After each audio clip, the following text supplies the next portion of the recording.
Une jolie partie qui a été jouée sur l'italienne, ça montre bien un des plans classiques qu'il faut connaître. Ici donc voilà, c'est l'italienne de base. Moi en général j'aime bien faire le petit roc, mais ici les blancs ont fait fou G5, et en fait fou G5 ça a quelques idées un petit peu tricky en quelque sorte, puisque si les noirs par exemple font D6 comme ce qui a été joué juste après, et ben les blancs vous allez voir ils font en fait cavalier D5, et ici le cavalier ne peut évidemment pas reprendre l'autre cavalier parce que le fou cloue la dame, donc si jamais il prenait notre cavalier il perdrait juste sa dame, et en fait il a pas vraiment de façon de protéger son cavalier, du coup il va être obligé d'affaiblir sa structure avec un G prend F, et du coup sa structure sera vraiment affaiblie, et c'est pour ça qu'ici bah là il peut pas trop avoir de défense, et en général dans ce genre de position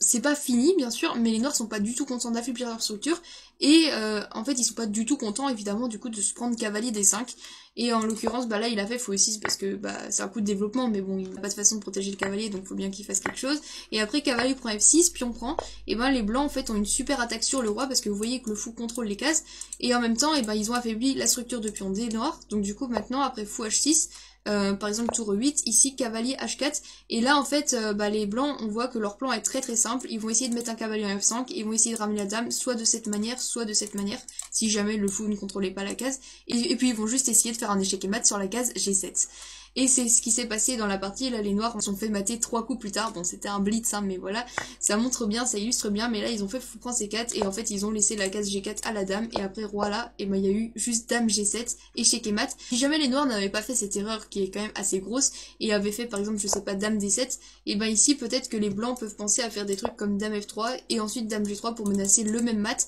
ou alors d'abord faire cavalier là, mais là en l'occurrence bon, il y aurait juste dame prend, donc je pense pas que ça marche. Même quitte à sacrifier un pion, on pourrait se dire bon pourquoi pas et tout, on a de l'attaque. Ça doit être mieux pour les blancs, mais je suis pas sûre que ça soit le meilleur coup dans la position. Moi je jouerais peut-être plutôt dame F3 pour faire ensuite dame G3, et ensuite essayer de mater, et puis aussi essayer de taquiner ce pion là, parce que effectivement si les noirs ne font rien, on menace à la fois dame G3, mais on menace aussi dame prend F6 et échec et mat ici en G7.